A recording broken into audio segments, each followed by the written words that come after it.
if the opportunity came your way, would you want to do a live action Dutch? And secondly, if for whatever reason you couldn't, what actor would you love to pass on Dutch's hat to? The answer to the first question is easy. Yes.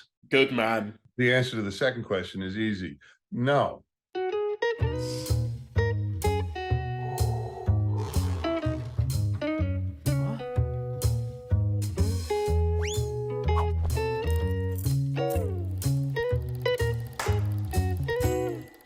Daniel.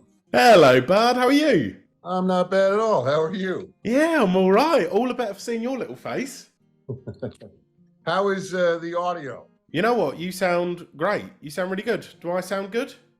You sound fantastic. Oh, that's awkward, guys. I said you sounded good. You gave me fantastic. This is all good. You know what? You're bloody brilliant. This audio. Mwah.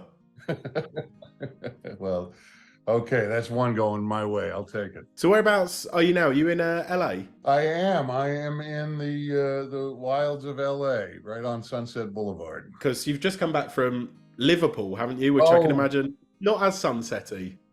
No, but Liverpool was magnificent. I sure loved. I loved it, and I grew up in Boston, and it was a surprise to me how much in common the waterfront of Liverpool reminded me of the waterfront of Boston, but folks couldn't have been nicer. And as a lifelong Beatles fan, it was it was pretty remarkable trip. Apart from Comic-Con, what else did you get up to out there? I want to see if me and you have similar UK experiences. Well, when you go out for one of those, you don't have a ton of time to yourself. We were really, really fortunate that we had a Friday off, and it was me and Alex McKenna and Rob Weedoff and Daniel. I think Daniel might actually have also been the name of our tour guide. No, Dale. I'm sorry, Dale took us on the Magical Mystery Tour on a bus playing Beatles music, and we went and sort of did a pilgrimage to all of their houses and saw Penny Lane and Strawberry Field, and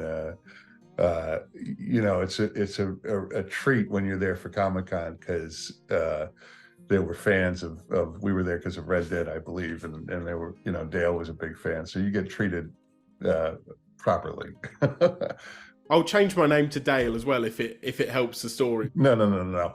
I just didn't want to get that wrong, because he really went above and beyond and was a guy that really knew his stuff and loved his stuff, and sort of tying, just getting a sense of where all of the Beatles sort of grew up so close to each other, and sort of seeing, putting not quite a face, but putting sort of geography to the story of this band that meant so much to my aunts and uncles and to me growing up. It was a pilgrimage is really the right word for it. It was pretty surreal experience. I mean, it's cool that you got to get a best friend in Dale, but there must have been someone you missed with Abigail. Now, how do you know about Abigail? Abigail is certainly going to be hearing her name right now. She is for my own sanity, she's in her crate, hopefully happily. That was my first trip away after adopting this puppy, and it was much harder of an experience than I had anticipated. But there were all these fans who knew about her and brought her treats, and I got to show pictures, and I felt like a proud father. But of course, I came back from Liverpool, and the dog sitter / house sitter had instilled some bad habits that I had to lay down the hammer again when I was there. But really, I think I'm training this little tiny puppy, but in fact, she's training me. And in my neighborhood, I've tried to sort of cultivate this unapproachable, gruff exterior so that I don't get bothered by folks while I'm out on my walks. And now I'm walking with this tiny puppy, and I've become the most approachable person in the neighborhood, and I have to stop and talk to everybody. So there are pluses and minuses, but on the main, it's been a real pleasure. You're gonna have to start walking out with a limp or something, pretending she mauled your leg. Yeah, no, don't go near her. I don't believe anybody's gonna fall for it, and she is.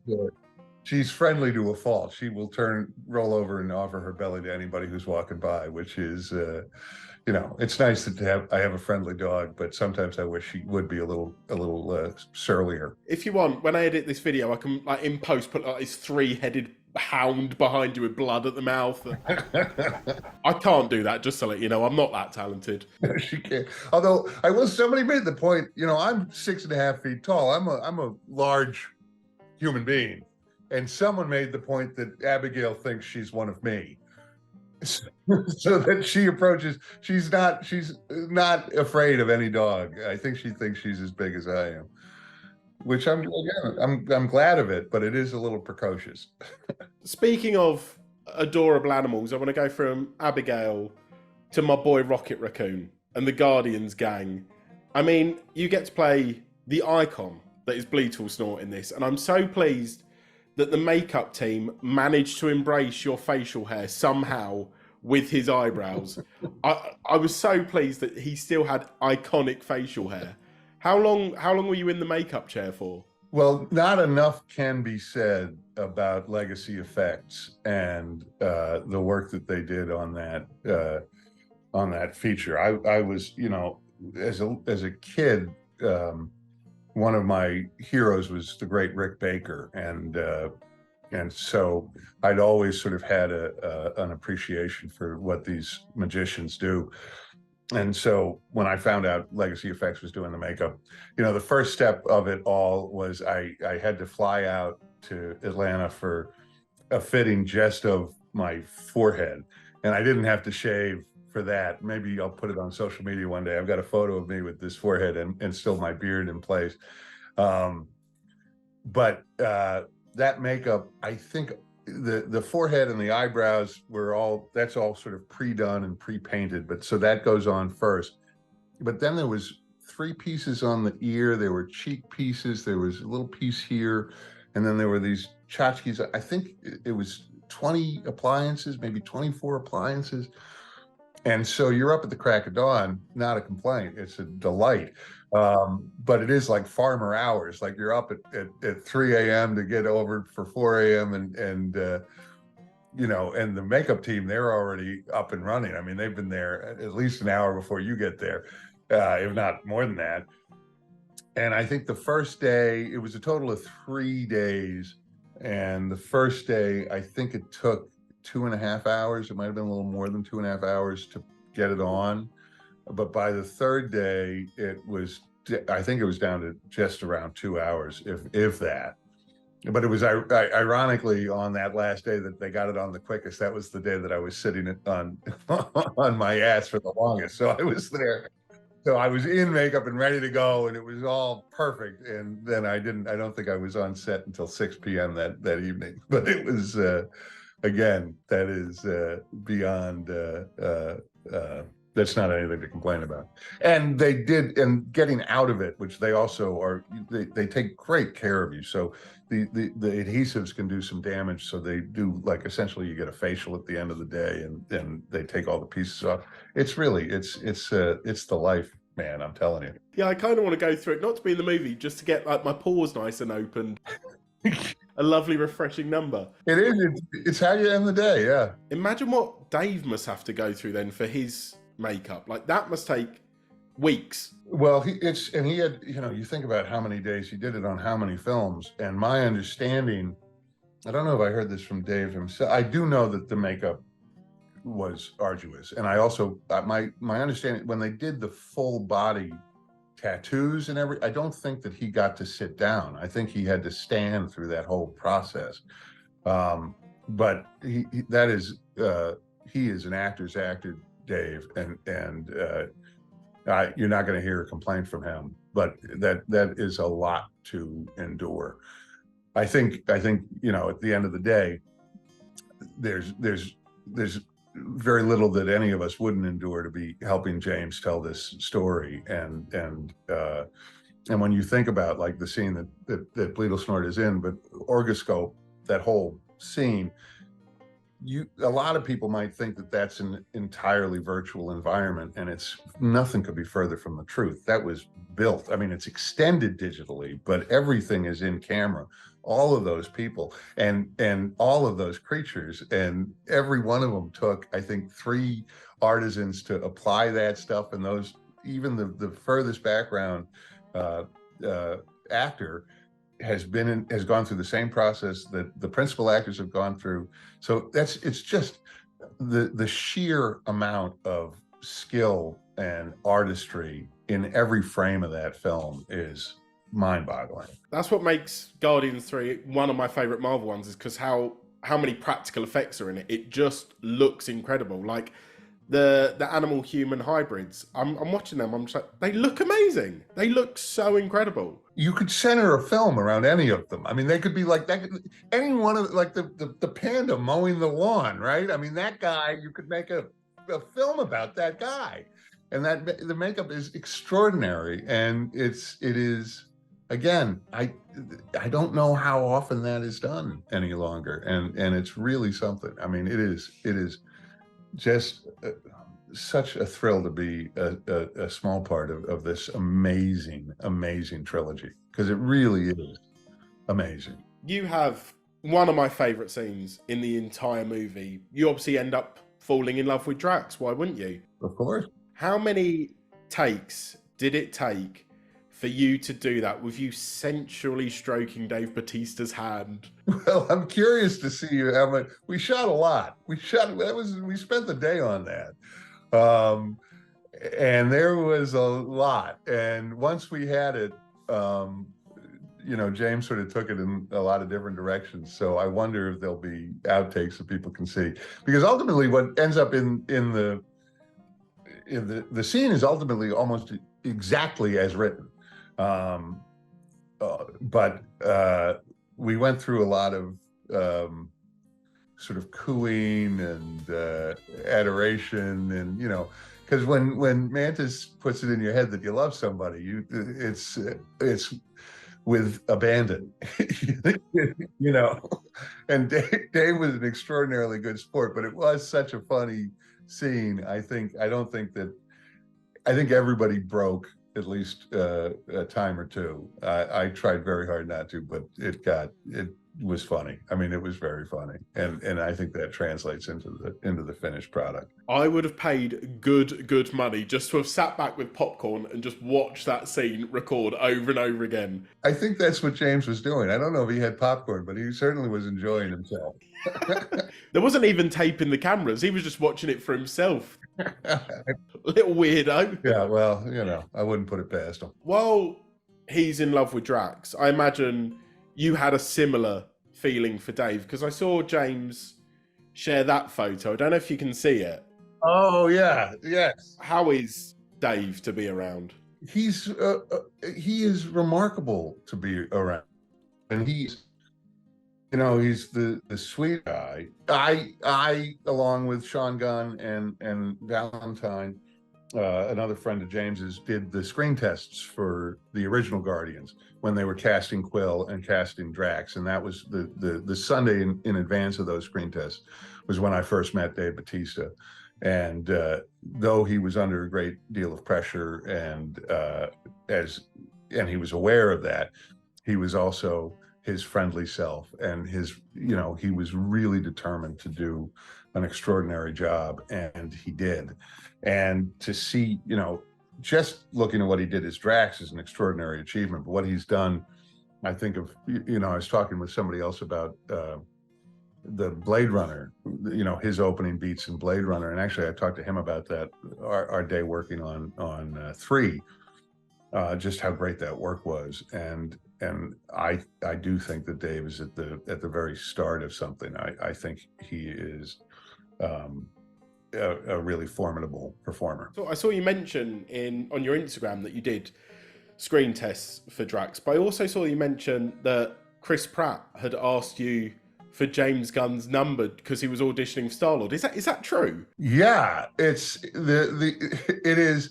For the long, I've known Pratt for ever, since he got to LA.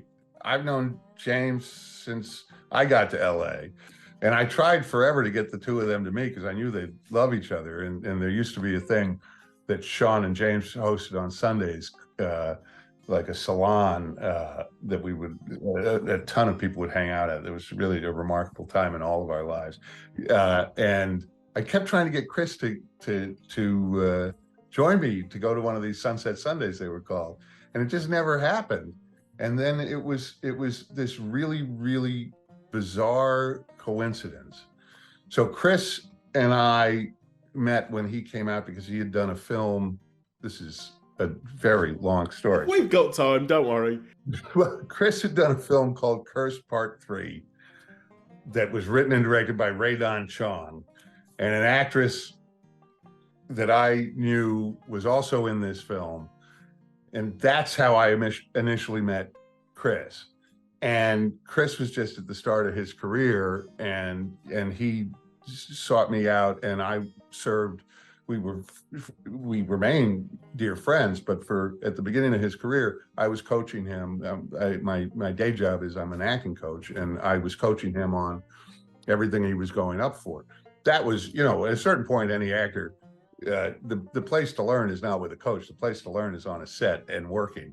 And Chris, obviously started working, but he was doing Everwood, and then he Parks and Rec, but the thing was we didn't often talk about industry stuff. Our friendship was our friendship. So it was a very sort of odd thing that Chris reached out to me and said, can you put me in touch with James? And I didn't quite understand that it was because he was up for Quill. And so he texted me, can you give me James's number? And so I sent a text to James saying, do you mind if I pass on your number to my buddy Pratt? And didn't hear back immediately from James, went to go to the bank, I guess. And then I got a text. Daniel, you're not going to believe this story. I hardly believe it telling it, but this is exactly, I'm walking to the bank and I get a text from an unknown number. This is 20 minutes after Chris has texted me saying,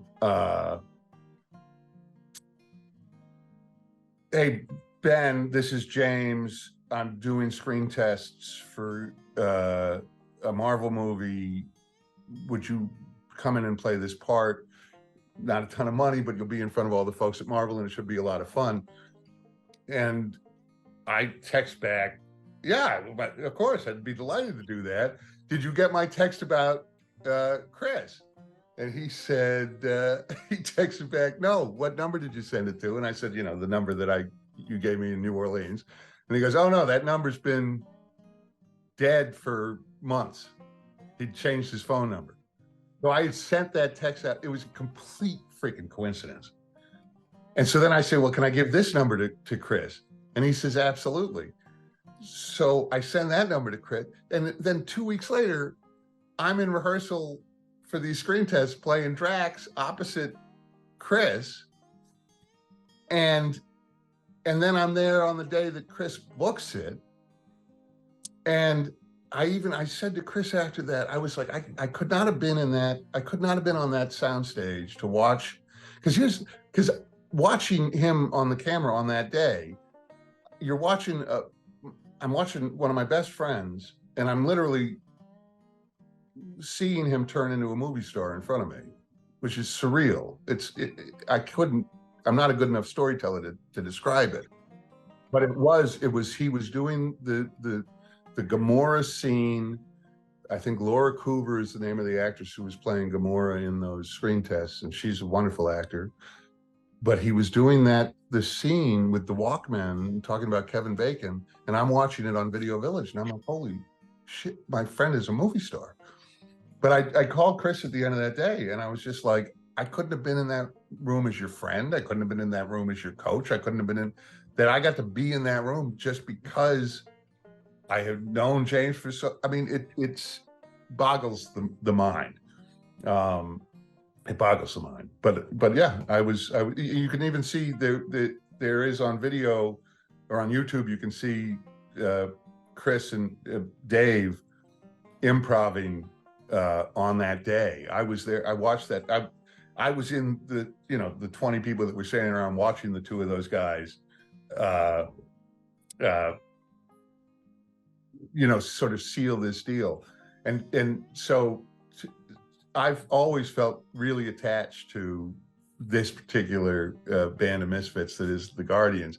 And the fact that James found something for me to do on the third one, just it put a bow on this whole sort of journey. But it is something to be able to watch two friends and such good men as James and Chris, right? But to see the two of them come together and have both of them so justifiably explode into popular culture, it's it's been a real delight to be able to cheer them on as they continue to take over the world. That story is mad. Like, it doesn't sound real. I mean, especially because James was also saying that he wants you to give me his number as well. Like, James says that all the time. Oh, yeah. Is that? No, I'll send it to you right now. I had no idea. I mean, that's what he wanted. I don't particularly want it, but for James, it's what we do. Okay, fair enough. And I also want to talk about what is probably your most iconic role to date. I'm, of course, talking about the jerk in line in episode 35 of Drake and Josh. That's what I assumed it was. Yeah, of course. Which, by the way, it was the only thing that ever impressed my nephews was that I was the jerk in line on Drake and Josh, which was I was, being an actor is not the easiest life, and sometimes you really need some money. And I was hard up, and my buddy Jonathan Goldstein was the dad on Drake and Josh, and he got me a day's work as an extra. And every other thing that I had done was unimpressive. But you were on Drake and Josh. Oh my God, who knew that was going to be such a big, very impressive to a certain age bracket was Drake and Josh. Well, at least this interview is going to get views from them as well now. Now that I've dropped that, at least I might just mention Drake and Josh in every interview I do just to keep getting them to watch my interviews. Even if I'm talking to Meryl Streep. Well, listen, man, you're going to hit a very, very specific demographic, but a big one. People love Drake and Josh. Well, let's talk about something with a much smaller fan base, a little tiny thing called Red Dead Redemption. Yes. Be real with me. How much does the word plan haunt your damn nightmares now? I hear that. Not nearly as much as Tahiti, but it's this thing when you're doing these, like the Dutch has a plan. It was pretty well established in the first one that we did. So it didn't surprise me, I guess, that became Tahiti. Really did surprise me. But both of those things, you're not sort of doing them imagining you're going to hear this from you become kind of you don't belong to yourself anymore at a certain point. Like, I'll be at these conventions and people will say, "You're Dutch," "Hi Dutch," "Hello Dutch," as though I'm that person. And I'll be like, "Hi." "Oh, there it is. Do you have a plan?" But the thing is I'm not haunted by it, because I suppose some people might get haunted by it, but for me, it's the that I get to be a part of something that means so much to people, and that they express it by, Tahiti, mangoes, plan. It surprises me because those in the 5 years of performance capture that it took to do the second Red Dead, it's not like those things sort of jump out at you and they're going to really land with people. But being in the wake of it, or on the other side of it, being out there in the universe, that anybody is so excited about it that it gets back to me, that they want to say plan to me. It's nothing but lucky, man. You can't be anything but grateful. Well, I suppose, swings and roundabouts, Tahiti must give you free flights out there all the time now. You must be king of the place. You know what? You would think they might. Somebody brought it to my attention that if I guess you go to TripAdvisor and you look up Tahiti, there are a lot of Dutch references, I guess. So I don't know. I mean, if Tahiti would like to fly me out there, I'd be happy to be a brand ambassador for Tahiti. I want to see a statue of there like a god. You know, I'll take it. Mostly I'm interested in the free flight, though. You know, the statue. Free travel is really, that's my jam. Well, I have a mate who works at Rockstar, and every time I meet up with him, like I straight up interrogate him, like the torch is in his eyes, strap him to a chair. I'll waterboard him if I need to get information, and he is tight-lipped about everything. How did you keep it a secret from people? Like, did you have to lie to them? Like, how'd you do it? I I try not to lie. I did inadvertently lie to my nephew, who had guessed that the project I was working on was Red Dead Redemption 2. And I told him it was not, which was a lie. But I didn't think at the time it was a lie when I said that, because I didn't think it was going to be called Red Dead Redemption 2. It had a working title.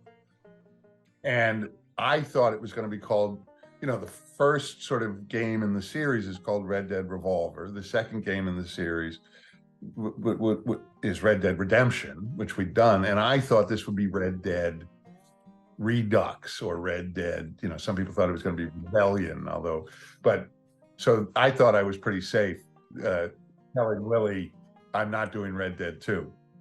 And then when I found out it was going to be called Red Dead 2, Willie actually became the first person that I confirmed I was doing the game, because I went to the producers and I was like, I'm now in a position where I've lied to my nephew and I can't tolerate it. And I got special dispensation to call Willie and say, you were right, it's Red Dead Redemption 2. So he actually guessed the title of it before I knew the title of it.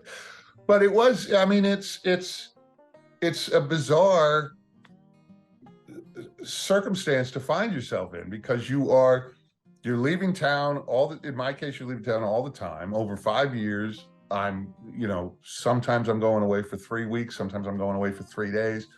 And what are you doing? Well, I can't say. What are you working on? Who are you working for? I can't say. But it's good. I'm working. It's good.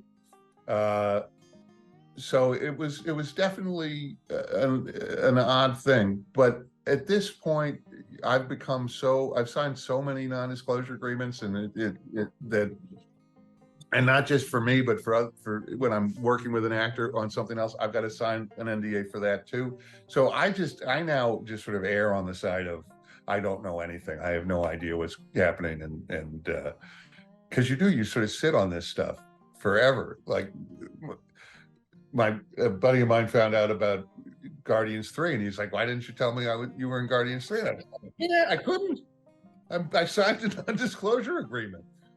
But the funny thing, though, Daniel, happened with Red Dead specifically, because it was such a large ensemble. There was about 19 or 20 members of the Vanderlyn gang.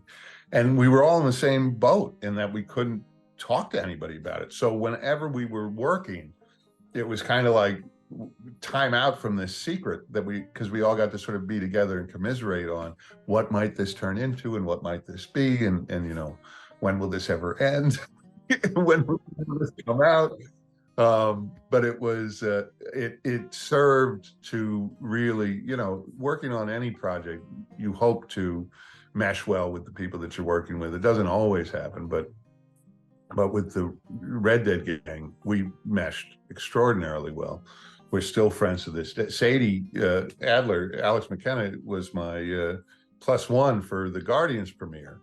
So we, you know, and it's going to Liverpool. We see each other. So I think we're stuck with each other for the foreseeable future, and it's a good thing that we all get along. But we were really stuck with each other when we were behind that NDA for 5 years. That it was the one place you could go out to dinner and you could talk about, you know, what we were working. Has Willie forgiven you yet for the lie, or are you still in his bad books? You know what? I think you gotta ask Willie. I hope he has. He certainly hasn't brought it up lately. But I think if he ever needs to cash in a chip, he's got one. Well, I assume he's played the game. I know you've played the game. How honourable do you play it? Because I'm a sucker. Like, if I do one bad thing, I'm like, I want to restart the whole game. Delete the save data. I can't do it. I can't do it.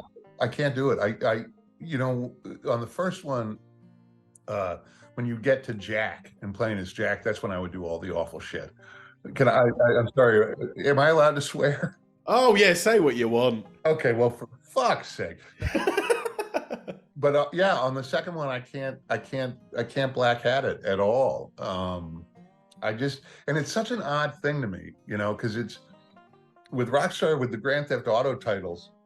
On Grand Theft Auto, like, I'll sit there and I'll try and figure out like the most awful thing to possibly do and just see if the game will let me. And that sort of is the point of the game. And with the Red Dead titles, it's like exactly the opposite. Like, they'll let you do all these awful things and you don't want to do it. You want to adhere to the story. You want Arthur to be better, you know? And so I've never black hatted. I've never done anything too terrible in that game. If I accidentally if I trot over a rabbit in Red Dead, I'm like, that's it. I need to sell my PlayStation. I can't have this darkness in my house anymore. Yeah, I agree. Well, it doesn't help that, like, when you're first learning the controls, you punch your horse all the time. That also makes it really bad. Oh, I'm sorry.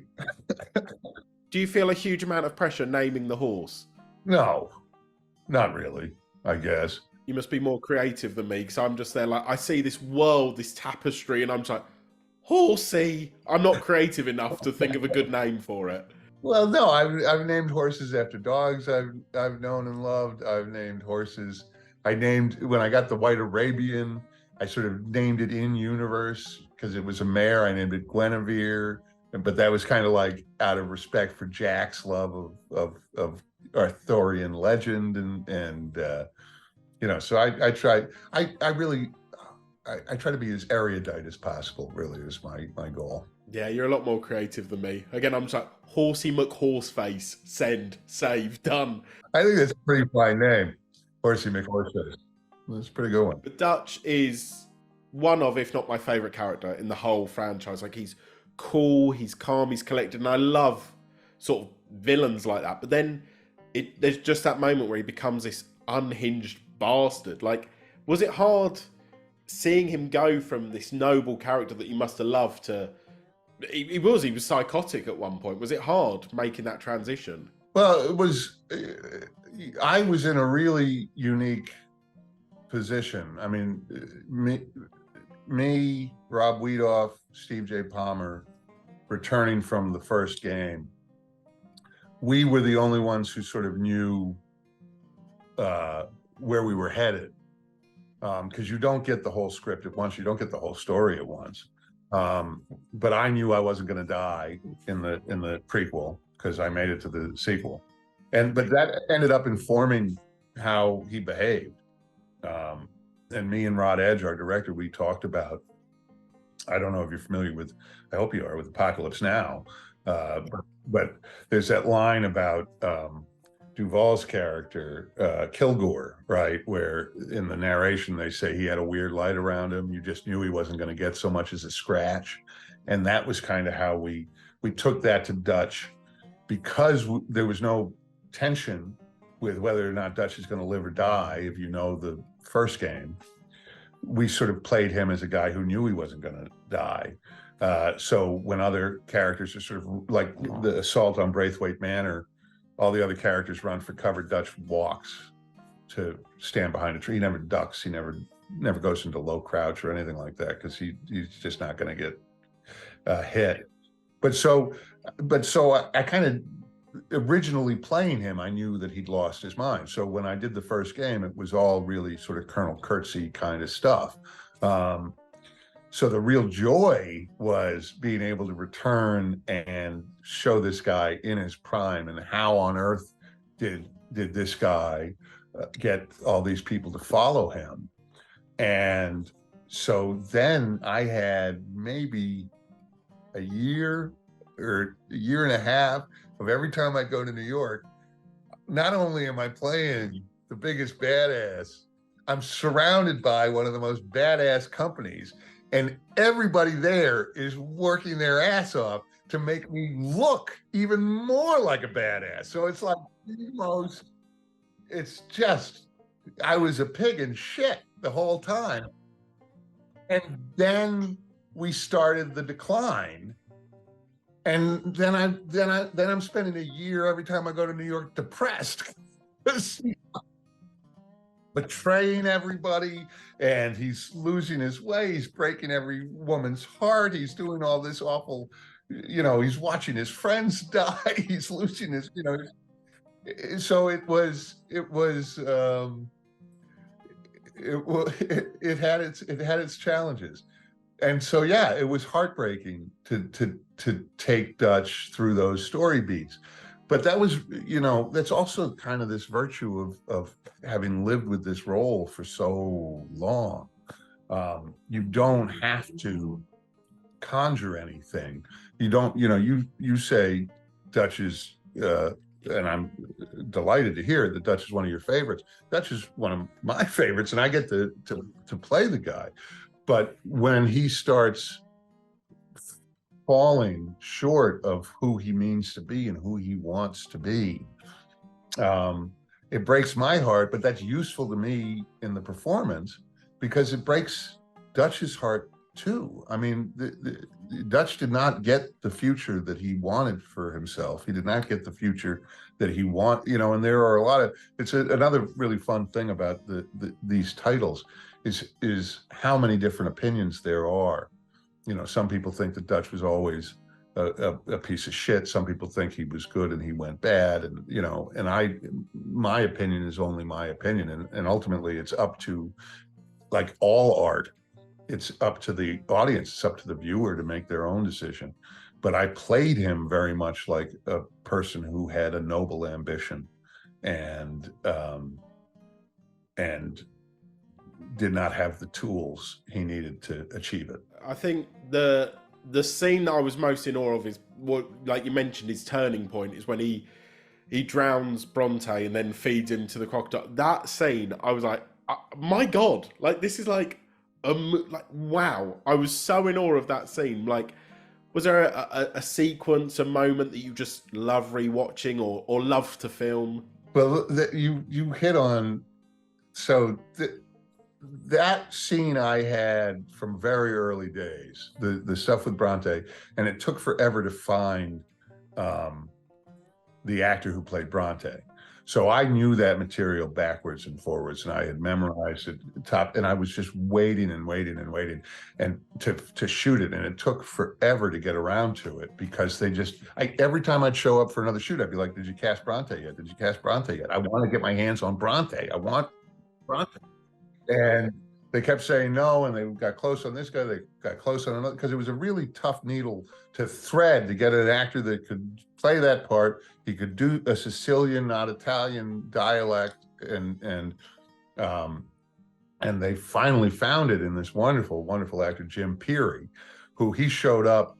We were staying at a hotel on Long Island when we were doing the shoots for the first 3 years. We were at the same place over and had a big pool, and I just remember I knew Jim was coming in, and I tried my best to intimidate the guy when he got there, and just be, because fuck Bronte. But then you walked in with your dog and he went, "Nah, you're not that intimidating, back off." I did not. Abigail had yet to declaw me. So I was still quite a robustly terrifying presence. But what was great was the day that so we're shooting that scene with Bronte, and we're on a skiff. So they built out this boat. The boat was on I think the boat was on a crash pad, so it had a little bit of sway, so it feels like you're in the water. The whole gang is around me, and I'm playing, and he's tied up, and I get to play that great scene, and he tries to bribe my men, and they don't go for it, and he knows he's fucked, and then I got to pick him up, and I got to put him over the edge. And so we got that in one take quite safely, and then the cast was excused, and this is just one of the things that you can do in performance capture. So everybody else was done, and me and Jim stay on set on the volume, and now we're shooting it, and we're standing next to each other, and I'm just it's just my hand on the air, and he's standing next to me, and he's just throwing himself violently into the water and making drowning noises and all this stuff. And I'm just screaming bloody murder, and I'm spitting. They got to clean my spit off of the facial camera between every take. And I'm, you call the law on me. You call them now. I'm just like, I am ferocious.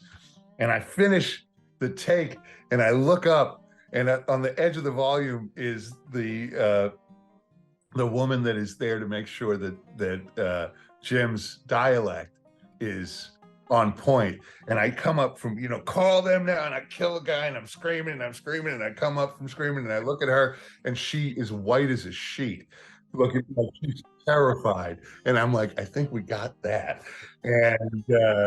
And then you flash forward to 3 years later, 4 years later, and the game is out, and I finally get there in the game, and I see it rendered, and the music that Woody Jackson has done and I've got tears in my eyes watching it. And the hair right now is doing it again, but the hair is standing up on my arms. And I called our director, Rod Edge, immediately, and I'm just crying, going, we did it, man. This is amazing. It's amazing. It's amazing.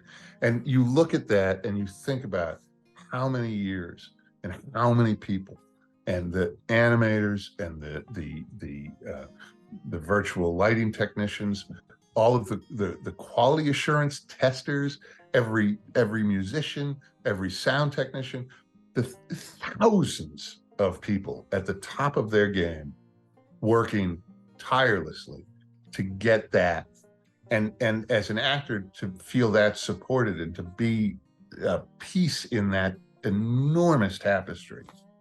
Come on, man. I mean, come on. It's unbelievable. Another man that deserves all of the love in the world. Like, hell, give him an Oscar at this point. Roger. Oh, sure. How was he to work with? Terrible. Just awful. Right, next question anyway. Roger was a delight to work with. I mean, we were partners in crime. We exist in orbit of one another throughout that entire narrative, and thank God he was such a phenomenal anchor for that for that gig. I mean, you think about the work that he did and that Rob did on the first one. It's not like Pac-Man where you're just sort of moving a sprite around a screen. Every single thing that Arthur does in that game, even the stuff that you're making him do, Roger had to do that. I mean, that's a lot of time for 5 years.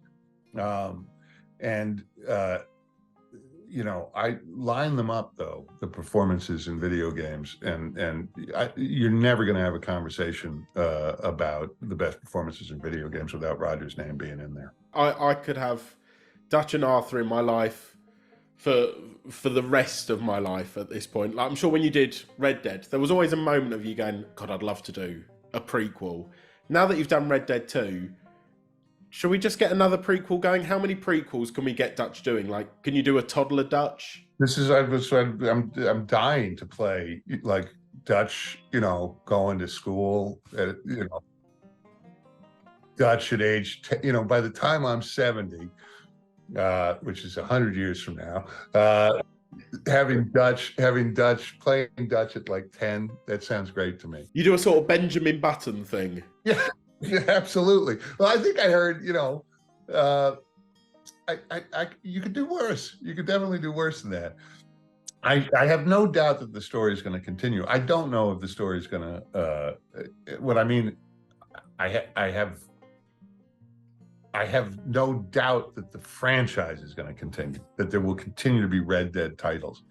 What I have no knowledge of, nor any certainty of, is will there be anything more to do with the Vanderlyn gang? I certainly hope there will.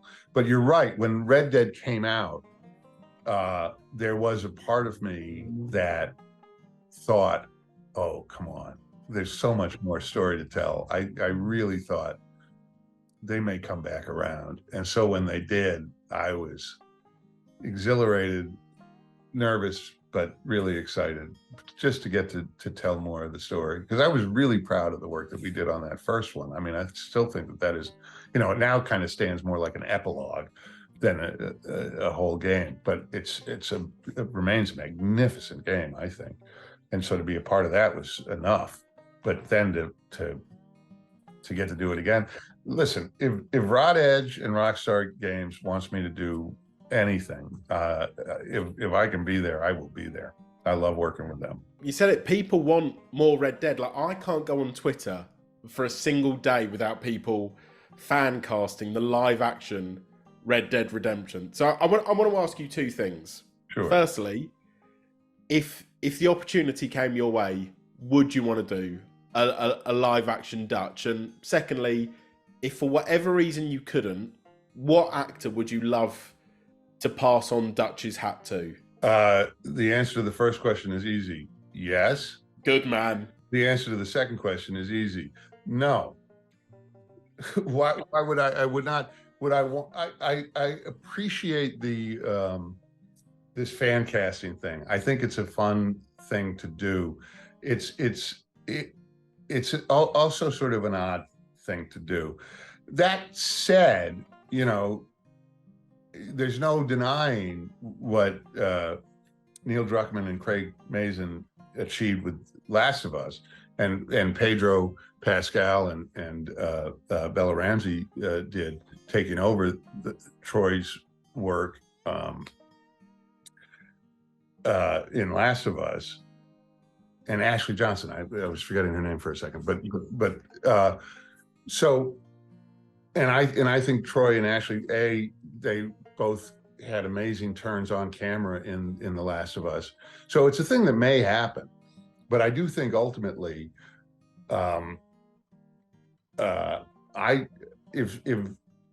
if it means more people get to see the story, then I guess I'd be all for it. Who would I want to see play the role?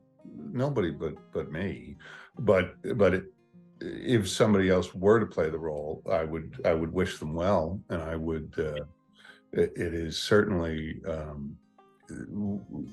the richest and most engaging part I've ever intersected with, but it in a lot of ways, when you are doing this sort of fan casting, Arthur is not just a role that Roger Clark accepted. It's a character that was built largely around Roger's work. And that's true of Sadie Adler with Alex McKenna. That's true of John Marston with Rob Wiedoff. It's true of Dutch Vanderlyn with me. These characters, we built them. We were part of the teams that built these characters, that built the way that these stories unfolded. Forgive me, because I don't know if you'll hear it, but Sunset Boulevard is making some noise right now. I can't hear it. You're good. There we go. But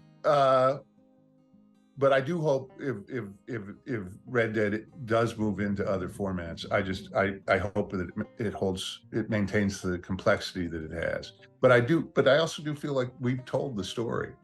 I read an interview with Neil Druckmann talking about bringing Last of Us to HBO. There is a very good argument to be made that there is an audience that would never play a video game. They'll never play a video game. So in that sense, I think translating it to another format makes some sense on the one, but on the other, Did you play Last of Us? Did you watch the show Last of Us? Yes, yeah.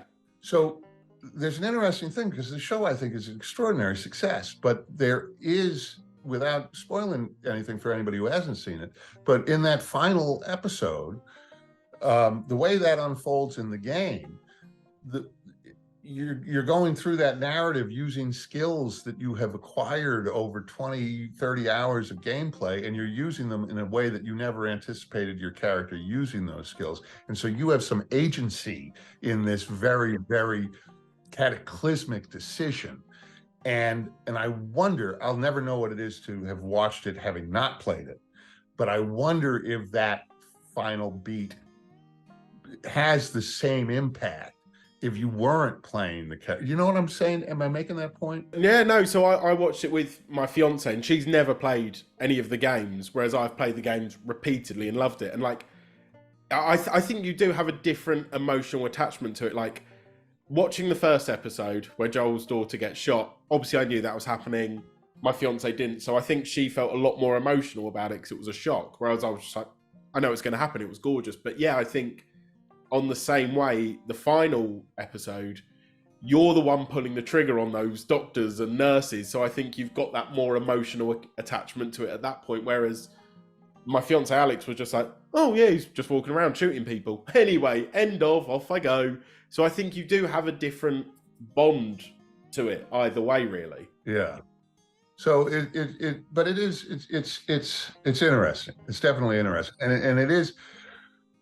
I think it's happening. I mean, I have a film coming out called Borderlands that is based on an existing IP, and you know, while we were shooting that, we were very mindful of the fact that there's an enormous fan base for it. I was very mindful, perhaps more so than others because of my own circumstance, but I was very mindful of the fact that I was playing a character that was created by another actor in the video game medium, and I'm named Bruce DeBose, who I'm going out of my way to make sure that his name is remembered, because ultimately everything that I did, you have to make it your own. But it began with what was originally done, and what was originally done was done by another performer.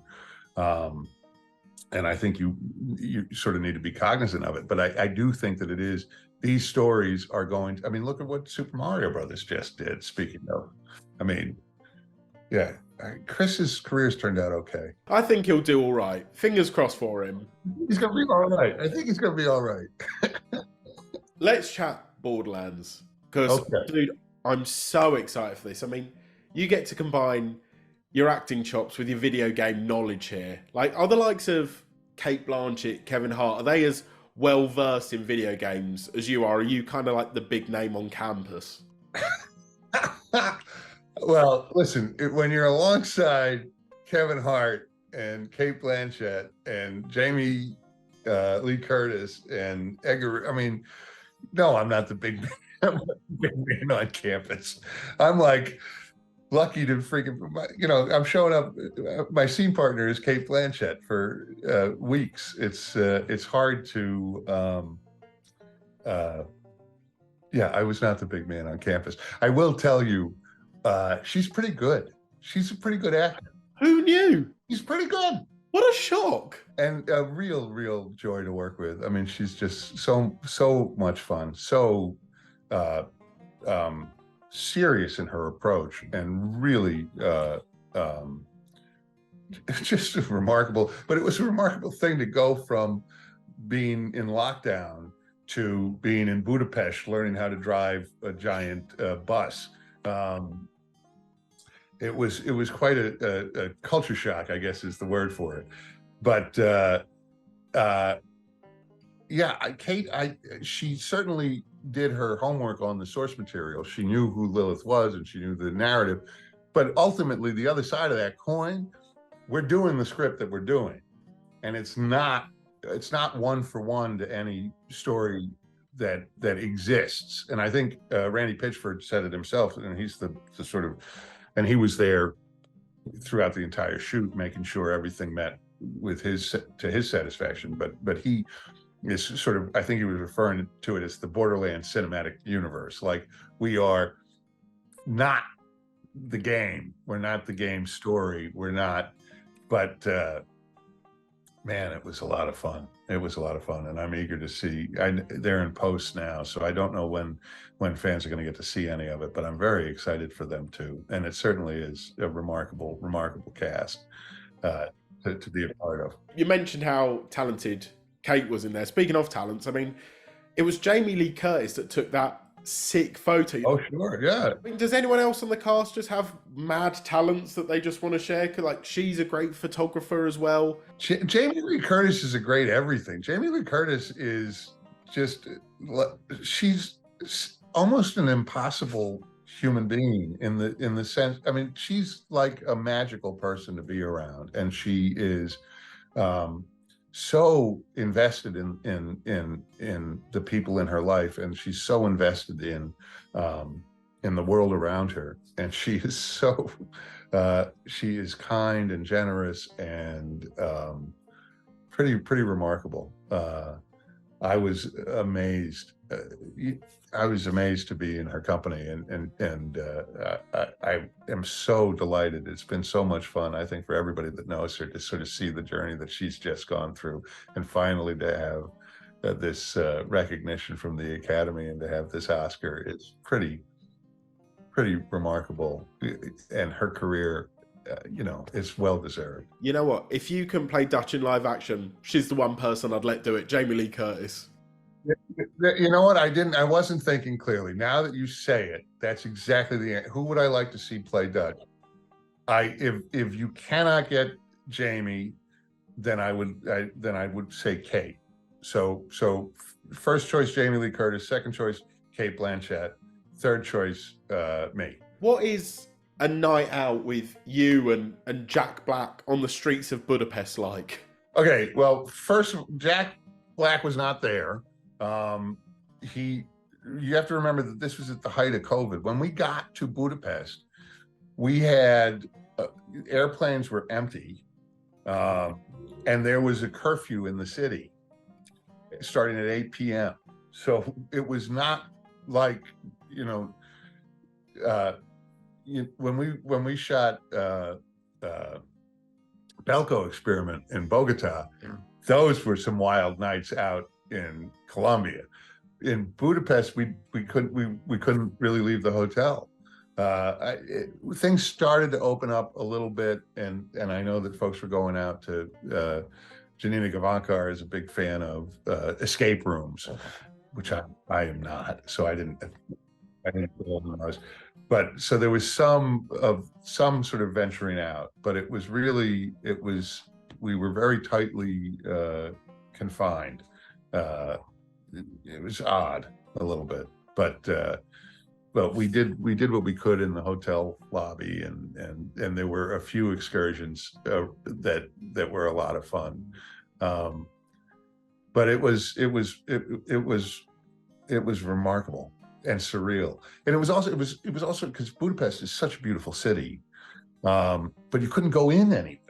So you could walk the streets and you could see all of the architecture, but you couldn't go into the museums. You couldn't go into the spas. You couldn't go into the wine cellars. You couldn't go anywhere because it was closed. Just teasing you. Well, it was not unlike sort of being on a back lot. It looks like a beautiful city, but you can't go inside any of the buildings. But again, it just walking along the Danube and being,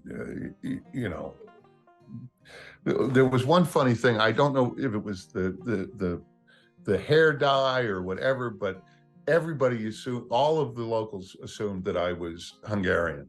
I think I might have a Hungarian sort of bearing, but so they would speak to me and I couldn't respond, and I would just be like, "No, I only speak English," and people get pissed at me, like.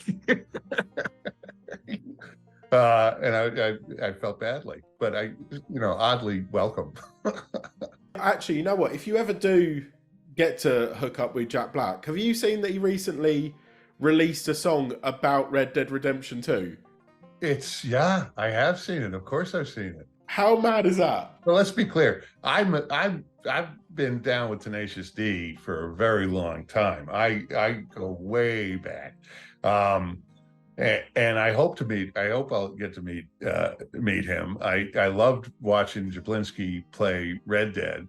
I do have kind of an issue with everybody on Twitch and on YouTube and all these places playing our games and talking over the cutscenes. It seems very disrespectful to me.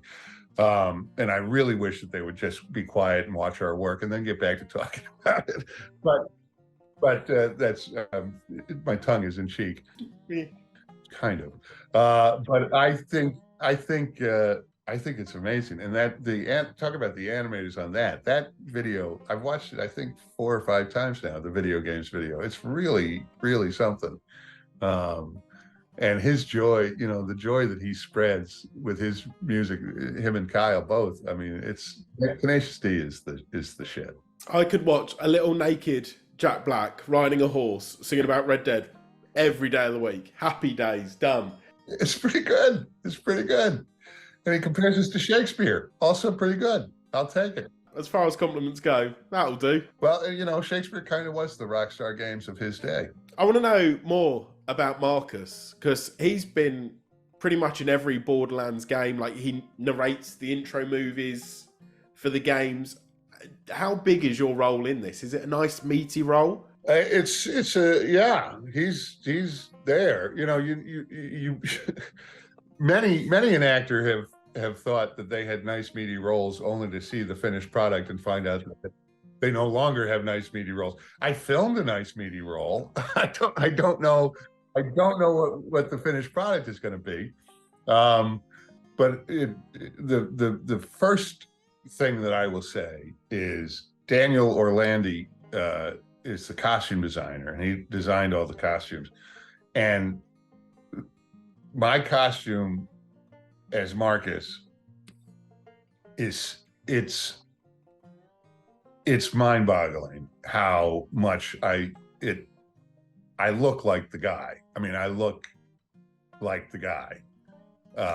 And the first fitting and the second fitting, but it's like the best, nicest leather coat I've ever put on in my life, and all of it was just pretty remarkable. And it's all exactly as it is in the game. So I think at least cosmetically we got it down.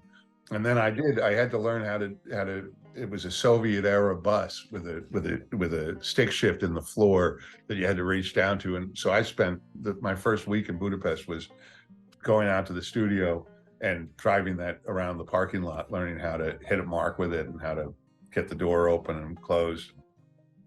And then I went from that to, working 12-hour days with Kate Blanchett as my scene partner, and she's delighted because she is finally has a person to work with after she's spent a couple of weeks working with, a robot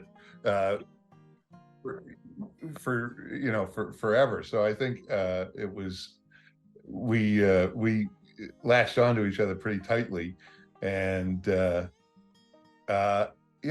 Marcus is all the way through. He is who you expect him to be. I trust I've done justice with the dialect, which I will not offer here, but down to his gold tooth, we got him. And for me, the barometer was Randy Pitchford and whether or not he was delighted. So not a terrible gig to book in the middle of a pandemic. And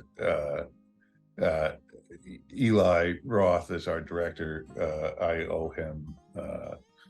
I am so grateful for his faith in me, and I think that we are going to deliver something that the fans are going to enjoy. And the best bit out of all of it, you got a nice little free hoodie when you're wrapped, which is cute. It is. I still haven't had the occasion to wear it out of the house. It's something a little bit, yeah, I don't quite know the how, because the people that will know it, it's there's something ostentatious, I think, about walking around with a sweatshirt declaring I am Marcus. You look like an egomaniac. Yeah, no, but that was a really nice gift from Lionsgate, and I think everybody got one. And yeah, I am so eager for it to start.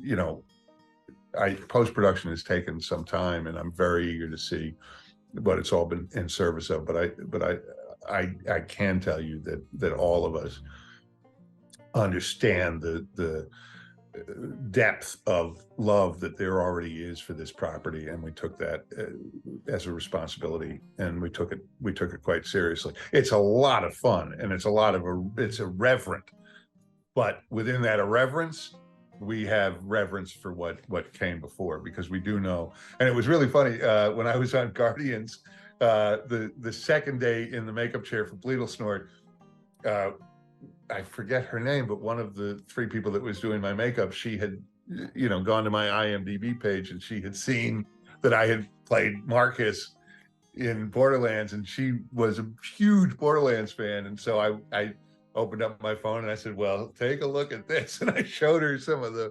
photos of the costume and all this stuff. And she was justifiably excited. So if that serves as a tease, when people get to see what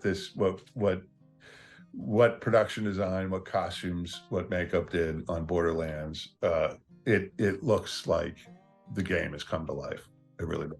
Put me out my misery. Before I go, without giving too much away, what is the one scene I should look most forward to in Borderlands? Well, I kind of like the scene on Marcus's bus at that is rightly towards the beginning, I guess, without giving anything away.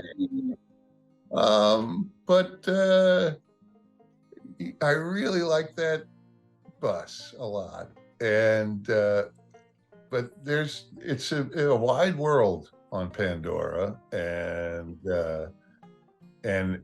I think it's an amazing thing about Hungary is how many different locations we found that really could read as so many different climates and so many different sort of parts of the world.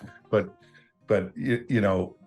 before I went out to shoot it, I familiarized myself with all of the titles and all of the work that had been done on Marcus before that. And so getting there to that set and sort of seeing this production design and seeing these odd cactuses and seeing psychos running around. There's some really good stuff in there. There's some really good. I guess I'm not spoiling anything. Marcus is he's an entrepreneur, isn't he? And so I'm quite excited. He sort of produces some of his own marketing materials, I think I can say, and that was a lot of fun to put together. So again, just an actor on this thing, you never really know. I think I can say I'm gonna survive the cut, but I don't know how much of what we shot a lot of stuff. I don't know how much of it's gonna be there, but I'm excited to see it. And boy, I mean, you couldn't ask for a deeper bench of talent to be working alongside. What a murderer's row. It's annoying because before this interview, I was like, God, I can't wait for Borderlands. You haven't scratched that itch. Like, I'm more excited now, which is the annoying thing. I thought, you know what, this will alleviate it. It hasn't. I'm just more excited than before. Well, I'm excited. I mean, it is a lucky. It's beyond lucky. Where I find myself at this moment in time that I get to be associated with Red Dead, which I love, and I'm so proud of that I get to be associated with this extraordinary achievement that James and Chris have done and the whole ensemble have done with Guardians, and that I've got Borderlands still coming. I mean,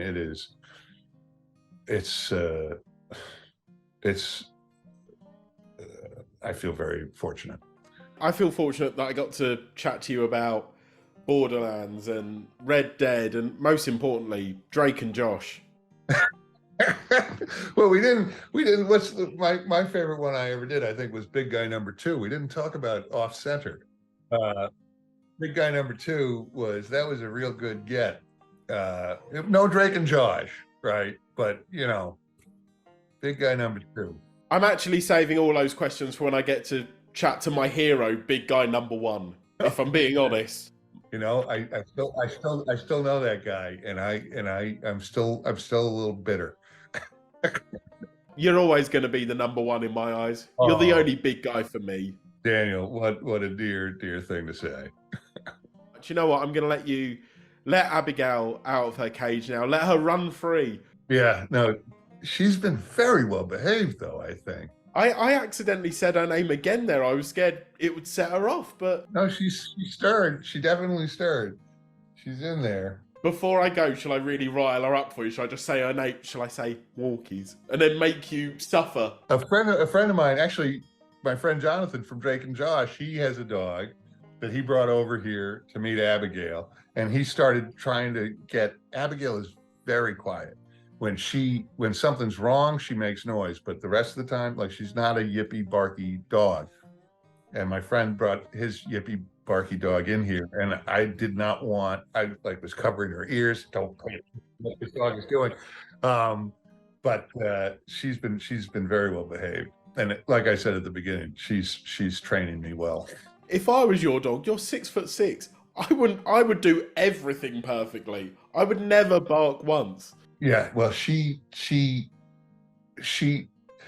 as quiet as she is, she has this quieter level that it gets like really silent, and that's when I know she's doing some damage somewhere. She's really up to no good. But like I said, I think she thinks she's 6'6" too. So I try to scowl at her or get kind of dutchy on her, and it doesn't do anything. She is unimpressed. Dude, you know what? Thank you so much for that. I've loved every second of it. It's a real pleasure. And before we got on, I watched some of the interviews that you've done with some of my friends and other folks. You're doing a great job, and I'm really delighted to be here. So thanks for asking me on. Thank you for sending me James's number as well. Oh yeah, no, I forgot that. And should I send you Chris's too? Nah, you know what? I don't need him. Okay, all right, fair enough. Well, thank you, my friend, and yeah, I can't wait to hear what you think of what's coming down the pike. As soon as Borderlands is out, as soon as, I will do another interview with you. If not, I will be pushed against your window like, let me in. Then I think Abigail will be barking.